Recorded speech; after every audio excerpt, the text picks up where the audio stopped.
This was when College Humor was still in New York, kind of early days. College Humor was invited because our neighbors at our New York office were the offices of High Times, the magazine.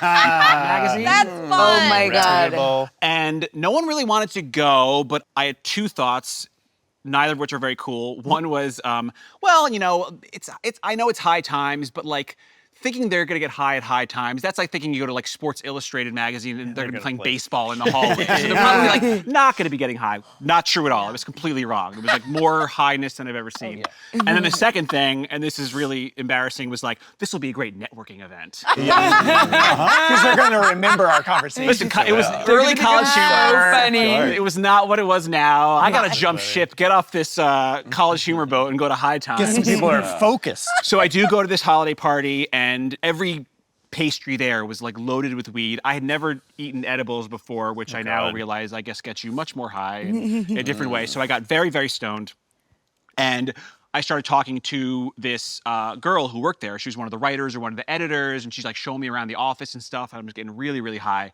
And then she takes me into her office, and she has all these jugs of fertilizer because like she grows pot, obviously. And this, by the way, this is like back in the day. I don't think it was quite as legal as it is now.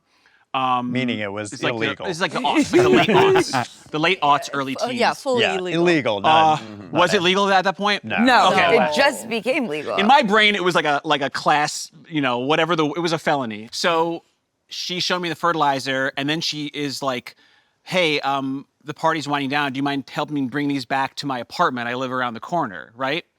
So in my head, obviously, I think this is a sting operation, and I think I'd read something about having fertilizer is like an act of terrorism. I had the same thought with my fertilizer after 9/11. Like the first thing I was like, am I doing something? I just thought there was a non-zero chance that this was a sting operation, and I just some like story I'd heard about just because of the technicalities, it was actually a federal offense, and I would go to prison for like the rest of my life or 10 years. And I was like, no problem. And I was like, I'll be right back. And I just walked out of her office and immediately left the party and went home. Oh my God. I think she wanted to make out with you. That's what I've been told that's what my friend said in the aftermath.